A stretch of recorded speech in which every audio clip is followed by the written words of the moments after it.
पृथ्वी, और वहन का मतलब होता है चलकर एक स्थान से दूसरे स्थान पर जाना, यानी कि पृथ्वी पर एक स्थान से दूसरे स्थान पर जाना, चाहे वो व्यक्ति जाओ, वस्तु जाओ या कोई साधन जाओ। तो व्यक्ति, वस्तु या साधनों का एक स्थान से चलकर दूसरे स्थान पर जाना परिवहन कहलाता है। समझ में आई कुछ बात? अब ये जो परिवहन है, लिख लेना, आराम से सब कुछ लिखवा दूंगा, आप बस केवल समझने पर ध्यान दो। परिवहन की बात करें तो परिवहन 3 प्रकार का होता है। सबसे पहला जो परिवहन आता है वो स्थल परिवहन, ठीक है। दूसरा है आपका जल परिवहन, और तीसरा वायु परिवहन, है ना। स्थल परिवहन, स्थल का मतलब होता है जमीन। जब हम भूमि पर एक स्थान से दूसरे स्थान पर जाते हैं वो होता है स्थल परिवहन। जब हम जल मार्ग के द्वारा पानी में तैरकर या फिर किसी साधनों से एक स्थान पर दूसरे स्थान पर जाते हैं तो वो जल परिवहन। और जब हम उड़कर वायु मार्ग के द्वारा एक स्थान से दूसरे स्थान पर जाते हैं तो वो क्या, वायु परिवहन। अब ये जो स्थल परिवहन है इसके भी अलग अलग भाग है। स्थल परिवहन में बहुत सारे साधन आते हैं। एक तो आएगा आपका सड़क परिवहन, दूसरा आ जाएगा आपका रेल परिवहन, और एक और आ जाएगा इसमें पाइपलाइन, ये भी परिवहन में आता है। उसी प्रकार जल परिवहन, तो जल परिवहन भी 2 प्रकार का होता है। एक तो होता है आंतरिक जल परिवहन, और दूसरा समुद्री, या फिर इसको अंतरराष्ट्रीय भी कह सकते हैं, समुद्री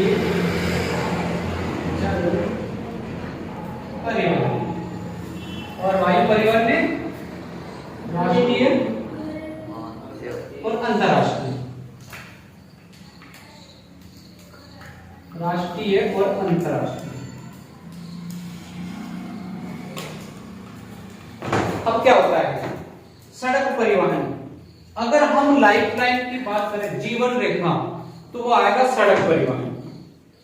सब परिवहन है पर सबसे महत्वपूर्ण जो परिवहन है, सबसे इंपॉर्टेंट है, जो जीवन रेखा है, वो है सड़क परिवहन। क्यों महत्वपूर्ण है? परिवहन तो सभी हो रहा, रेल से भी हो रहा, पाइप से, लाइन से भी हो रहा, जल के द्वारा भी हम परिवहन करते हैं। तो सबसे महत्वपूर्ण अधिक तो सड़क परिवहन क्यों है?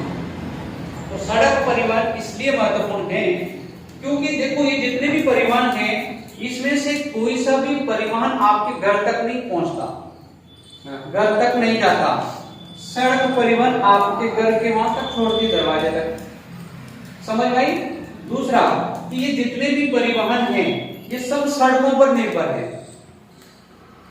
सड़क इन पर निर्भर नहीं है, ये सब सड़क पर निर्भर है। मैंने कल आपको बताया था आधारभूत उद्योग, जो लौह इस्पात उद्योग ऐसा उद्योग है कि जितने भी छोटे छोटे उद्योग है सब उस पर निर्भर है। मतलब लोहा नहीं हो तो दूसरे उद्योग के काम ही नहीं चले, जो लोहे से वस्तु बनाते हैं। समझ रहे हो ना? ऐसे अगर सड़क परिवहन नहीं हो तो ये किसी काम के नहीं। मान लो आपको रेलवे स्टेशन जाना तो आपको सड़क से जाना पड़ेगा। अगर आपको कोई भी पाइपलाइन का जो केंद्र है वो भी सड़क पर निर्भर करता है। इस पर आगे और डिटेल चर्चा करेंगे। आंतरिक जल परिवहन, अगर हम जल परिवहन की बात करते हैं जहां पर भी आपका परिवहन चलता है नदियों में, समुद्र में, तो वहां तक जाने के लिए, बंदरगाह तक जाने के लिए हमें सड़क से जाना पड़ेगा। समझ में? उसी प्रकार अगर हम विदेश जा रहे हैं तो भी हमें एयरपोर्ट जाने के लिए सड़क से जाना पड़ेगा। और तो कोई आप कोई वो तो कोई नहीं, ब्रह्मा जी या फिर नारद मुनि जो यहाँ से गायब हो गए वहां प्रकट हो गए सीधे हैं क्या? बता रहा हूँ, बता धीरे धीरे क्या रे पानी है। ठीक है, पहले हम बात करते हैं सड़क परिवहन। सड़क परिवहन को जीवन रेखा इसलिए कहते हैं क्योंकि एक मनुष्य जो होता है, स्वस्थ मनुष्य, और पूरे मनुष्य में शिराएं होती है, नसें, जो वो नसें पूरे शरीर में रक्त का संचरण करती है, पूरे शरीर में खून को पहुंचाती है। अगर वो खून को पहुंचाने अचानक बंद कर दे नसें, तो वो अंग काम करना बंद कर दे। होता है ऐसा।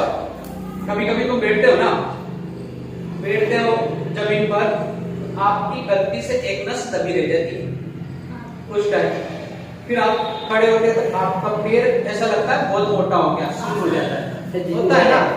वो इसीलिए होता है, उसमें कुछ समय के लिए वो रक्त रुक गया था, इसलिए वो ऐसा होता है।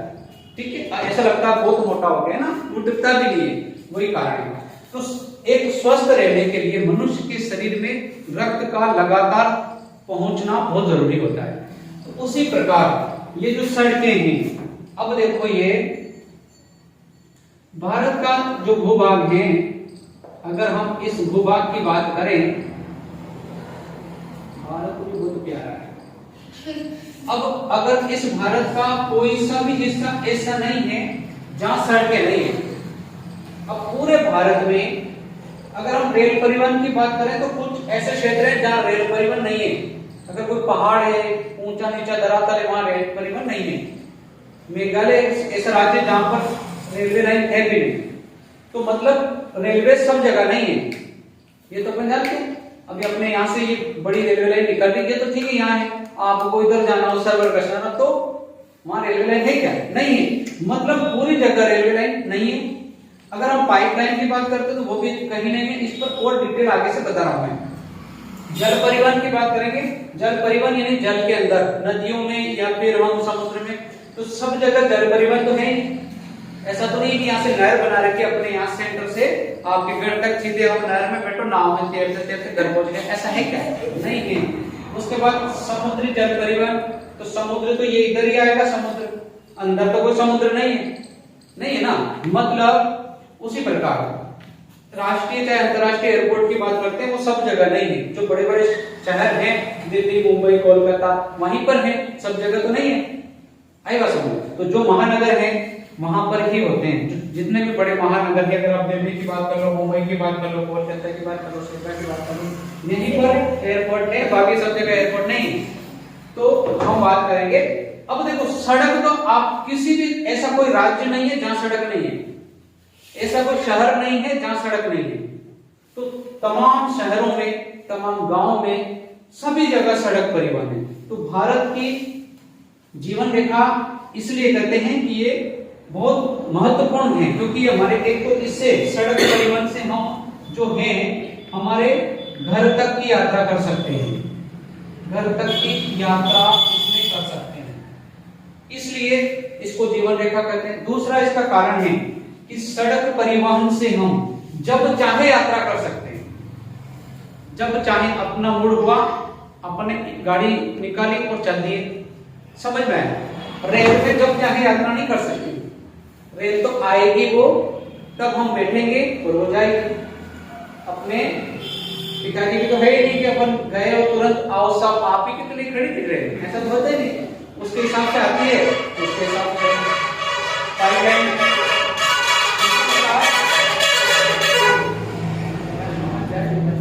जल परिवहन, अब इसमें जल परिवहन में, जल परिवहन है ही नहीं तो कहां जाएंगे? जहां पर जल परिवहन के लिए नदियां हैं या नहरें हैं, वहीं पर जल परिवहन, सब जगह तो जल परिवहन नहीं है। ठीक है, तो ये इसलिए, ये इससे क्या होता है, आरामदायक यात्रा होती है। आरामदायक यात्रा किससे? सड़क परिवहन से। आरामदायक इसलिए होती है कि एक तो हम जब चाहे यात्रा कर सकते हैं, और जब चाहे कोई एल्कोहलिक प्रॉब्लम हो गई तो हम गाड़ी को रोक सकते हैं साइड में, जो भी क्रियाक्रम है करके फिर चल सकते हैं। अब यहाँ कहाँ करोगे आप? प्लेन में बैठे आप, पर आपको ऐसा कुछ हुआ तो कहाँ जाओगे? फिर वहां पे होते हैं, पर फिर भी समस्या तो है ना। यहाँ पर तो हम अपनी मर्जी से आरामदायक यात्रा, मतलब मैंने कुछ क्रियाक्रम बोला है, कुछ ऐसा बोला है। ठीक है। तीसरा, हम सड़क पर अपने निजी वाहन से यात्रा कर सकते हैं। निजी वाहन से सड़क पर हम जब चाहे अपने खुद के वाहन से, चाहे बस हो, कार हो, मोटर हो, साइकिल हो, पैदल हो, जब चाहे यात्रा कर सकते हैं। ट्रेन में तो वो सरकारी ट्रेन है गवर्नमेंट की, हम अपनी ट्रेन ले जाके खड़ी करते हैं कि भाई हम तो हमारी ट्रेन से जाएंगे, तुम्हारी ट्रेन में वैसे ज्यादा लग रहे हो सकते हैं, पॉसिबल ही नहीं है। और हमारी इतनी औकात तो है नहीं कि अपन अपने लिए नई रेलवे लाइन बिछा लें, है ना। तो यानी कि इससे हम अपने निजी वाहन से यात्रा नहीं कर सकते। एकमात्र सड़क परिवहन है जिससे हम निजी वाहन से यात्रा कर सकते हैं। हाँ, इधर वायु परिवहन में कर सकते हैं हम प्लेन खरीद कर, पर प्लेन खरीदना पॉसिबल नहीं है। ठीक है, अगला हम निजी वाहन से यात्रा कर सकते हैं, आरामदायक यात्रा कर सकते हैं, घर तक की यात्रा। माल ढुलाई में सहायक होता है। माल ढुलाई में, माल ढुलाई का मतलब होता है हम सामान को जब चाहे कहीं भी सड़कों के माध्यम से इधर उधर ले जाके ढोल सकते हैं। इसके अलावा और किसी साधन से माल ढुलाई नहीं कर सकते। मान लो आपको एक ट्राली रेल चाहिए, आप तुरंत किसी ट्रैक्टर वाले के पास गए, उनको बोला मुझे एक ट्राली रेल, तुरंत लाएगा वो, आपकी गर्मियां छोड़ देगा, डाल देगा। ठीक है, तो माल ढुलाई के लिए भी सड़क परिवहन बहुत महत्वपूर्ण है। कम दूरी की यात्रा के लिए भी ये इंपॉर्टेंट है। कम दूरी की यात्रा के लिए बहुत महत्वपूर्ण है। कम दूरी की यात्रा के लिए महत्वपूर्ण।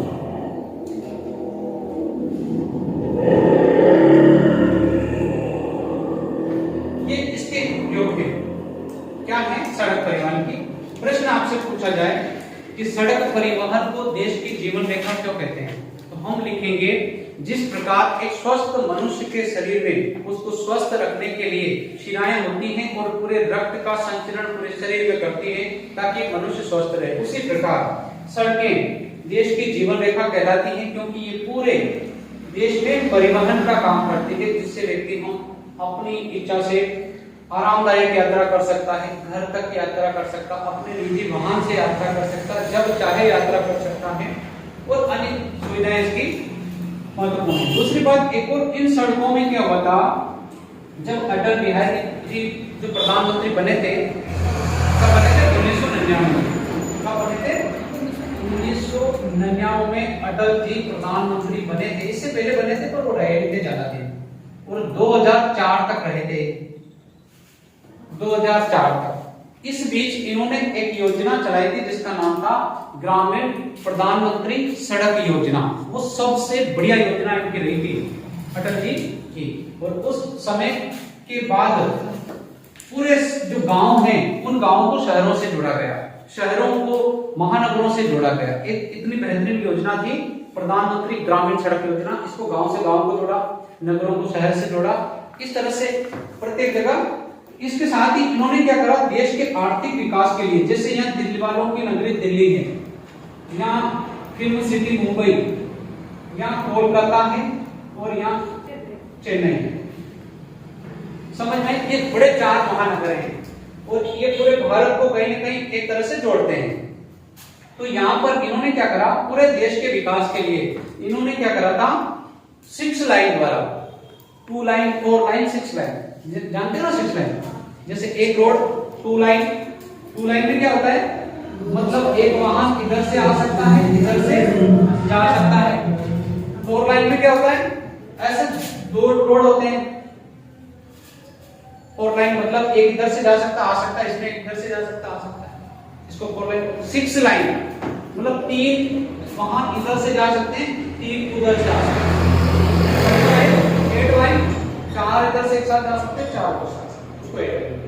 अब ये इन्होंने अटल जी ने पूरे भारत को जोड़ने के लिए 6 लाइन के द्वारा इन 4 महानगरों को जोड़ा था। उन्होंने 4 महानगरों को जोड़ते हुए उन्होंने 6 लाइन के द्वारा एक रोड बनाया था। इसी रोड का नाम था स्वर्णिम चतुर्भुज महाराजमार्ग, स्वर्णिम चतुर्भुज महाराजमार्ग। अब आपसे पूछा जाता है स्वर्णिम चतुर्भुज महाराजमार्ग क्या है, तो आपका उत्तर होगा कि पूर्व प्रधानमंत्री श्री अटल बिहारी वाजपेयी के द्वारा 4 महानगरों को जोड़ते हुए 6 लाइन से एक सड़क परियोजना का निर्माण किया था, जिसे स्वर्णिम चतुर्भुज योजना कहते हैं। यह जो राजमार्ग है दिल्ली से कोलकाता, कोलकाता से चेन्नई, चेन्नई से मुंबई और मुंबई से दिल्ली को जोड़कर बनाया गया था। इसका नाम था, बहुत बार पूछा गया है। तो आपको लिखना है स्वर्णिम चतुर्भुज महाराजमार्ग क्या है, तो आपको बताना है पूर्व प्रधानमंत्री श्री अटल बिहारी वाजपेयी के द्वारा 4 महानगर, दिल्ली से कोलकाता, कोलकाता से चेन्नई, चेन्नई से मुंबई और मुंबई से दिल्ली को जोड़ते हुए, किसके द्वारा, 6 लाइन के द्वारा जोड़ते हुए एक सड़क का निर्माण कराया था, उसी का नाम है स्वर्णिम चतुर्भुज महाराजमार्ग। ये भी बहुत इंपॉर्टेंट प्रश्न है, सड़क से जुड़ा हुआ है। तो ये इसके अलावा 2 ही प्रश्न इससे इंपॉर्टेंट है, सड़कों को देश की जीवन रेखा क्यों कहते हैं, और एक और है, या फिर इसको यूं भी पूछ लेगा, सड़कों का महत्व बताओ, सड़कों का महत्व बताओ, या सड़कों की उपयोगिता बताओ, या फिर सड़कों के लाभ लिखिए, या फिर सड़कों का उद्देश्य लिखिए। अगर इस तरह से कोई प्रश्न आए तो ये उत्तर यही है, सड़क का महत्व। हम जानते हैं सड़क का क्या क्या महत्व है। सड़क के द्वारा हम क्या क्या कर सकते हैं, अपने घर तक की यात्रा कर सकते हैं, अपने खुद के वाहन से यात्रा कर सकते हैं, हम जब चाहे यात्रा कर सकते हैं, हम आरामदायक यात्रा कर सकते हैं, माल ढुलाई के लिए भी सहायक होती है, कम दूरी की यात्रा के लिए भी ये इम्पोर्टेंट होती है। इसके अलावा दुर्गम स्थान होते हैं, पहाड़ी इलाके जहाँ पर कोई नहीं जाता, रेल परिवहन नहीं जाती है पहाड़ी क्षेत्रों में, तो दुर्गम स्थानों की भी यात्रा करने के लिए ये इम्पोर्टेंट है, यानी कि दुर्गम क्षेत्रों की यात्रा भी से हम कर सकते हैं। ठीक है, अब अगला देखो, रेल परिवहन। रेल परिवहन भी बहुत इंपॉर्टेंट है, ऐसा नहीं कि रेल परिवहन अच्छा नहीं, वो भी बहुत अच्छा है, लेकिन लंबी दूरी की यात्रा के लिए ये बहुत अच्छा है। अगर हमें कम दूरी की यात्रा करनी है तो सड़क से ही करेंगे। मान लो हमें यहाँ से हालोड़ जाना है तो ट्रेन में तो नहीं बैठेंगे, कम दूरी की यात्रा के लिए तो ये बहुत इंपॉर्टेंट है। लेकिन लंबी दूरी की यात्रा करना, जैसे हमें यहाँ से दिल्ली जाना है, अब सड़क के द्वारा जाएंगे तो बहुत टाइम लग जाएगा, आई ना बात सुनो, इसीलिए हम ट्रेन में बैठेंगे सीधा ही, तो सुपर फास्ट दिल्ली पहुंच जाएंगे, शाम को बैठेंगे सुबह तक वहां पहुंच जाएंगे। अब अगर हम सड़क से जाएंगे तो 2 दिन लग जाएंगे, समझ में आया। तो कम दूरी की यात्रा के लिए सड़क परिवहन अच्छी है, लेकिन लंबी दूरी की यात्रा के लिए रेल परिवहन अच्छा है, तो रेल परिवहन। इसके अलावा पाइपलाइन, आप पूछ रहे थे पाइपलाइन क्या होती है, जो द्रव्य पदार्थ होते हैं जैसे पेट्रोल है, पानी है, दूध है, इनको एक स्थान से दूसरे स्थान पर पहुंचाने के लिए पाइपलाइन बिछाई जाती है। अब इसका क्या है कि पाइपलाइन के अगर पूछे आपसे, अब मान लो कि आपको दूध, अब दूध कोई चीज जैसे बहुत दूर से आता है, महानगरों में दूध कहाँ होता है, महानगरों में लोग गाय भैंस तो नहीं पाते ना, तो फिर दूध कहां से आता है, जो ग्रामीण क्षेत्रों में दूध होता है डेयरियों के माध्यम से ये पहुंचता है। तो अगर यहां से दूध भर के हम मुंबई ले जाएंगे तो दूध का क्या बन जाएगा, दही बन जाएगा, सही रहेगा वो, क्या नहीं रहेगा। अगर हमारे पास हमने एक बार पाइपलाइन बिछा दी यहां से मुंबई तक, और यहां से उस पाइप में दूध डाल दिया, तो सीधा मोटर चालू कर तो वहां निकल गया, तो खराब हो गया क्या, नहीं होगा ना। इसलिए उसी प्रकार कोई चीज, जैसे मान लो पेट्रोल हमें लाना है, मान लो पेट्रोल या कोई डीजल महाराष्ट्र से सीधा राजस्थान लेके आ रहे हैं, अब हम टैंकर से ला रहे साहब, एक टैंकर भर के वहां से हम आएंगे तो टैंकर रवाना होगा महाराष्ट्र से राजस्थान आने के लिए, तो उसको 2-3 दिन लगेंगे यहाँ से आने, 3 दिन तक वो चलेगा, तो उसमें तो ट्रक का डीजल कितना चल जाएगा, इसके अलावा ड्राइवर चला के आएगा उसका खर्चा, इसके अलावा जगह जगह उसको टोल टैक्स देने पड़ेंगे उसका खर्चा, कितना खर्चा हो जाएगा एक टैंकर को यहाँ लाने में। और बाय चांस टैंकर कहीं ठूक गया, पलट गया, तो सारा पेट्रोल डीजल खत्म हो गया, खराब हो जाएगा। इससे बेटर है, अब एक टैंकर से तो काम नहीं चलेगा, बार बार कितने लाने पड़ेंगे, जहां जहां पेट्रोल पंप है वहां रोज आते हैं ट्रक, आते ना टैंकर। तो अब ऐसे अगर रोज वहां से कंपनी से टैंकर आएंगे तो वो कितना महंगा पड़ेगा उसके लिए, इसलिए क्या करा, वहां से एक बार खर्चा जो भी लग गया वहां से बिछा जनरल पाइपलाइन। अब हमें यहाँ पर चाहिए डीजल, वहां से मोटर चालू करो, यहाँ के डीजल, समझ में आई ना बात। तो पाइपलाइन द्रव्य पदार्थ जो होते हैं, डीजल, पेट्रोल, पानी, दूध, इनके लिए एक स्थान से दूसरे स्थान पर पहुंचाने का सबसे बेहतरीन तरीका है, समझ में आया ना, क्योंकि हम इसमें कोई खर्चा नहीं, एक बार हमने पाइपलाइन बिछा दी, फिर हमेशा के लिए स्थायी काम हो गया, फिर हमें रोज खर्चा थोड़ी करना।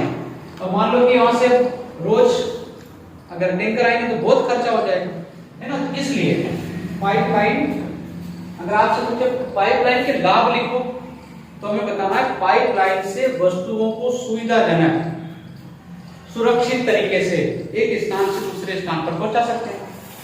है ना बात समझ। पाइपलाइन में एक बार खर्चा हो गया, बार बार खर्चा नहीं करना पड़ता, मतलब इसको कम खर्चे में वस्तु को हम एक स्थान से दूसरे स्थान तक पहुंचाएंगे, बिल्कुल कम खर्चा लगेगा। टैंकर पहुंचाएंगे कितना खर्चा लगेगा, ये इसके लाभ हैं। अगर आपसे पूछेंगे इसकी हानियां बताओ, क्या नुकसान है, तो नुकसान भी है। अब सोचो कि अगर पाइपलाइन है पेट्रोल की और बीच में किसी कारणवश लीकेज हो गई, पाइप फट गया, टूट गया किसी कारणवश, किसी के खेत में जैसे भी का काम चल रहा था, खोल के उसने पाइप फोड़ दिया। अब यहाँ से वो पाइप लीकेज हो गया और वो पेट्रोल जमीन के अंदर रिस गया, क्योंकि बहुत अंदर होती है, लोगों को बाहर तक पता चलेगी जब वो बाहर आएगा, उससे पहले जमीन के अंदर वो बहुत रिस जाएगा ना, या फिर इधर कम आएगा तो अपन फिर उनको टेंशन भी कम कैसे आया, है ना। फिर वो चेक करते करते करते ढूंढ जाएंगे, इतने में तो जाने कितना बर्बाद हो जाएगा, नुकसान होगा नहीं होगा। एक कारण ये। दूसरा, अगर वो टूट के बाहर की तरफ आ गया पेट्रोल तो फिर आग लगेगी, आग लग जाएगी तो पता नहीं कितना नुकसान हो सकता है। तो ये इसके नुकसान भी हैं, पाइपलाइन के खतरे भी हैं कि अगर ये अंदर क्षतिग्रस्त हो गई तो इसमें द्रव्य पदार्थ का रिसाव हो जाता है, चाहे वो दूध हो, पानी हो, पेट्रोल हो, डीजल हो, उसका रिसाव हो जाता है जिससे हानि होती है। कई बार अगर वो फट जाए ऊपर की ओर तो दुर्घटना हो सकती है। ये इसके क्या है, हानियां हैं। ठीक है, इसकी लाभ भी है, हानियां भी। अब जल परिवहन, जल परिवहन में क्या होता है, जल परिवहन को सबसे सस्ता परिवहन कहा जाता है। जल परिवहन देखो ये सबसे अच्छा है, ठीक है, और ये सबसे सस्ता है। जल परिवहन सबसे सस्ता है। क्यों है सस्ता, समझो। सबसे सस्ता क्यों कहते हैं जल परिवहन को, सस्ता इसलिए कहते हैं कि जो जहाज होते हैं, जल परिवहन एक तो आंतरिक और बाहर के लिए समझो। आंतरिक का मतलब होता है जो देश के अंदर ही अंदर हम यात्रा करते हैं जल के स्रोतों में, जल किस, तो वहां पर जल परिवहन, आंतरिक जल परिवहन। अब आप सोच रहे हो कि जल कहां से करते हैं, तो हमारे देश के अंदर बड़ी बड़ी झीलें भी हैं, तालाब भी हैं और नदियां भी हैं। हमें गंगा के इस किनारे से उस किनारे जाना तो नाव में बैठकर किसी भी स्रोत से हम जा रहे हैं, तो ये केवल आंतरिक जल परिवहन, ठीक है, मतलब देश से बाहर नहीं, देश के अंदर कोई बहुत बड़ा तालाब है, हमें इस किनारे से उस किनारे जाना, तो ये भी परिवहन हुआ कि नहीं हुआ। अब बीच में बहुत बड़ा, अगर कोई बीच में बहुत बड़ी नदी आ गई, जैसे मैंने आपको कहा था, अगर हमारे गांधी सागर बांध के वहां जाएंगे और इस किनारे से उस किनारे जाएंगे तो बहुत लंबा पड़ेगा, ठीक है, तो व्यक्ति तो फिर वो नाव से जाएंगे ना इधर से। अभी आपको पता है मंदसौर की इधर से जो ब्रिज बना हुआ था टूट गया, अगर आपको मंदसौर जाना पड़े तो आपको या तो इधर होके बरखेड़ा होके आगे होके जाना पड़ेगा, या फिर उधर होके सुहासरा होके उस रोड पे जाना पड़ेगा। तो कम से कम आपको 20 से 25 किलोमीटर ज्यादा बाइक चला के जाना पड़ेगा। और अगर यहाँ से सीधा चौमेला वाला जो रास्ता है, अगर वो उससे जाएंगे तो बहुत कम समय में पहुंच जाएंगे, लेकिन ब्रिज टूट गई तो जो लोग बाइक से या पैदल जाते हैं तो वहां पर जहां ब्रिज तो टूट गए, लेकिन वहां नाव उससे लोग इधर उधर निकल जाते हैं। अगर आप मोटरसाइकिल से जा रहे, नाव को मोटरसाइकिल में रखो और वो बिठा के आपको कुछ किनारे छोड़ दें, फिर वहां से। तो ये कितनी सुविधा होगी, आपको 25 किलोमीटर का राउंड नहीं करना पड़ता, समझ रहे हो ना।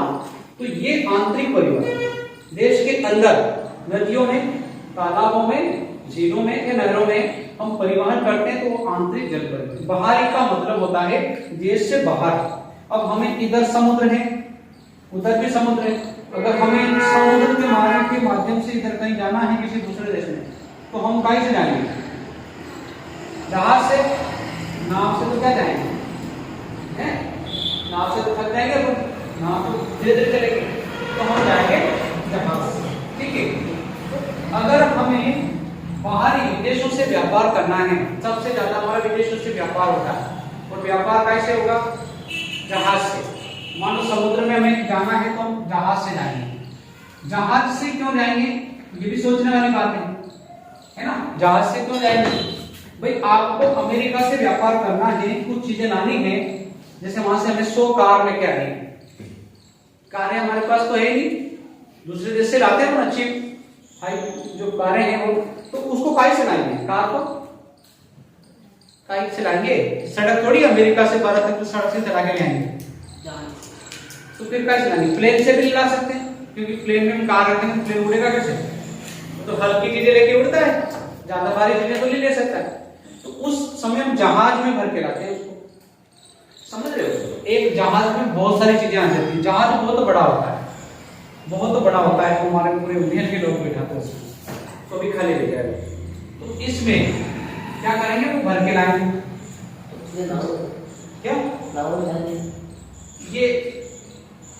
ये नाव जैसा दिख रहा पर ये जहाज है, ठीक है, मैंने बनाया जहाज की फीलिंग लेके ही बनाया, नाव नहीं है, तो ये जहाज में हम चीजों को भर के लाएंगे, ठीक है, क्योंकि एक जहाज में बहुत सारी सैकड़ों कारें आ जाएगी, तो ये एक साथ में सबसे सस्ता इसलिए है कि एक साथ में हम बहुत सारी वस्तु को एक स्थान से दूसरे स्थान पर ले जा सकते हैं, इसलिए सबसे सस्ता है। अगर हम मान लो प्लेन से लाएंगे ना, तो एक प्लेन में कितनी कार आ जाएगी, 2-3 आ जाएगी मान लो सपोज, तो उसको बार बार कितने सारे प्लेन, वही वाले टैंकर वाली स्थिति हो गई, बार बार लाना, वैसे ही बार बार लाएंगे एक एक कार एक एक प्लेन में, कितनी बार लाना पड़ेगा, 100 बार लाएंगे 100 कार आएगी, और एक ही जहाज में 1000-2000 कार लेके आ जाओ, तो ये सस्ता हो गया, एक ही बार में बहुत सारी वस्तु को इधर से उधर ले जा सकते हैं। इसलिए सबसे सस्ता परिवहन कौन सा है, जल परिवहन। आपसे पूछे सबसे अच्छा परिवहन कौन सा है, सड़क परिवहन, लेकिन आपसे पूछे सबसे सस्ता परिवहन कौन सा है, जल परिवहन। अब आप बोलेंगे, अगर आपसे पूछे कि जल परिवहन को सस्ता परिवहन क्यों कहते हैं, क्योंकि जल परिवहन के द्वारा एक साथ में बहुत सारी वस्तु को हम एक स्थान से दूसरे स्थान पर ले जा सकते हैं।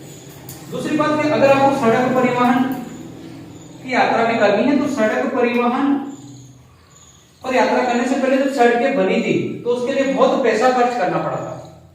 जल परिवहन ने ऐसा कुछ नहीं करा, कुछ रास्ता तो बनाना नहीं पड़ता, तो पानी में तेल था, समझ रहे हो ना, इसके लिए रास्ता बनाना नहीं पड़ता, तो ये पैसा बचता है, उस सड़कों पर रास्ता बनाना पड़ता है, उसके अलावा फिर बीच बीच में टोल टैक्स देने पड़ते हैं। समुद्र में तो कोई टोल टैक्स नहीं, चले जाओ जितना दूर जाना है, समझ में आया ना, एक तो ये कारण है। दूसरा क्या हुआ कि ये समुद्र पर जो वाहन चलते हैं उसमें डीजल ज्यादा जलता है और कम उठता है, पानी में थोड़े से डीजल में बहुत किलोमीटर चला जाएगा, तो आप पानी में थोड़ा सा धक्का भी दे दोगे तो बहुत आगे तक बह के जाएगा, क्योंकि उसमें ज्यादा ताकत नहीं लगानी पड़ती, पानी के साथ साथ वो चला जाएगा। तो यहाँ पर कम डीजल में बहुत दूर तक की यात्रा करेगा वो, मतलब ईंधन की इसमें क्या होती है, बचत होती है। यहाँ पर बहुत ईंधन चलता है, सड़क परिवहन चाहे रेल परिवहन में ईंधन की ज्यादा खपत होती है, इसमें ईंधन की कम खपत होती है। तो इसमें एक तो क्या है, रास्ता बनाने का खर्चा बच जाता है ना। दूसरा क्या है, एक समय में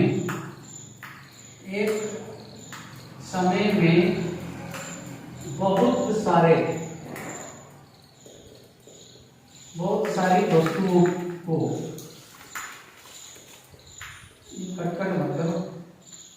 वस्तुओं को हम एक स्थान से दूसरे स्थान पर ले जा सकते हैं।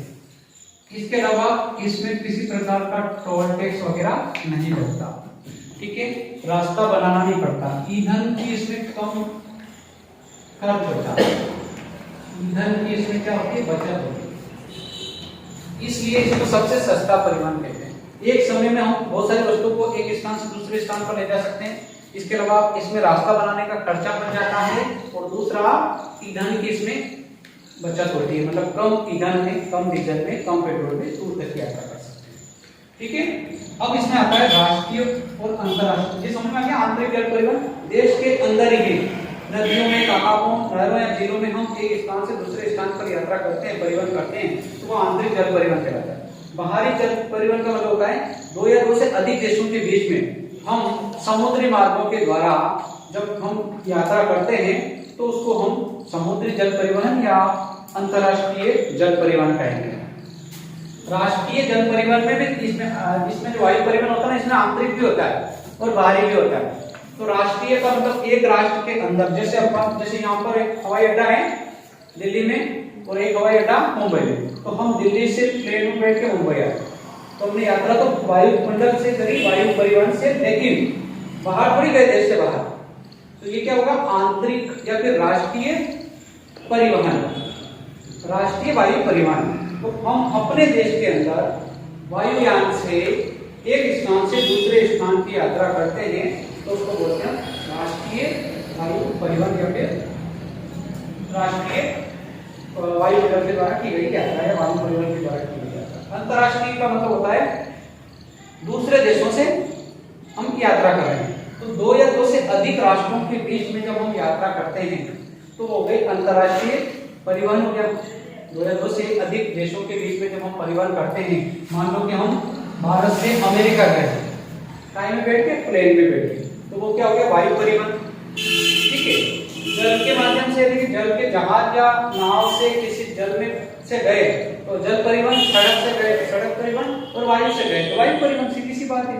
ठीक है, तो ये तो केवल छोटे छोटे प्रश्न हैं, इनको इतना नहीं पूछेगा, पूछने वाले प्रश्न हैं। एक तो ये सबसे इंपॉर्टेंट है, सड़क परिवहन का महत्व, उपयोगिता, या सड़क परिवहन को देश की जीवन रेखा क्यों कहते हैं, एक तो ये है। फिर एक और आपसे पूछ सकता है स्वर्णिम चतुर्भुज महाराजमार्ग क्या है, और आपसे पूछ सकता है कि जल परिवहन को सबसे सस्ता परिवहन क्यों कहते हैं। ठीक है, ये पूछ सकता है। इसके अलावा नक्शे वगैरह में आ सकता है, राष्ट्रीय अंतरराष्ट्रीय हवाई अड्डों के नाम लिखो, अंतरराष्ट्रीय हवाई अड्डे। अब ये चारों जगह के नाम लिख सकते हो, सभी जगह अंतरराष्ट्रीय हवाई अड्डे, समझ में आ रही। यहाँ से भी दिल्ली से दूसरे देशों में ट्रेन जाते हैं, मुंबई से भी जाते हैं, कोलकाता से भी जाते हैं, चेन्नई से, सभी जगह है। समझ में आ गई बात। तो ये सभी जगह अंतरराष्ट्रीय हवाई अड्डे, उनके नाम भी हैं और नाम भी लिखेंगे। पाइपलाइन, अगर आपसे पूछे सबसे बड़ी पाइपलाइन, तो भारत की सबसे बड़ी पाइपलाइन है एक जो बहुत लंबी चौड़ी है, उसका नाम है हजीरापुर विजयपुर जगदीशपुर, हजीरापुर विजयपुर जगदीशपुर, HVJ। ये भारत की सबसे बड़ी पाइपलाइन है, हजीरापुर विजयपुर जगदीशपुर। आपसे अगर पूछे कि भारत की सबसे बड़ी पाइपलाइन का नाम बताओ, तो हजीरापुर विजयपुर जगदीशपुर, यानी 3 सिटियों को जोड़ती हुई बहुत बड़ी पाइपलाइन है। ठीक है।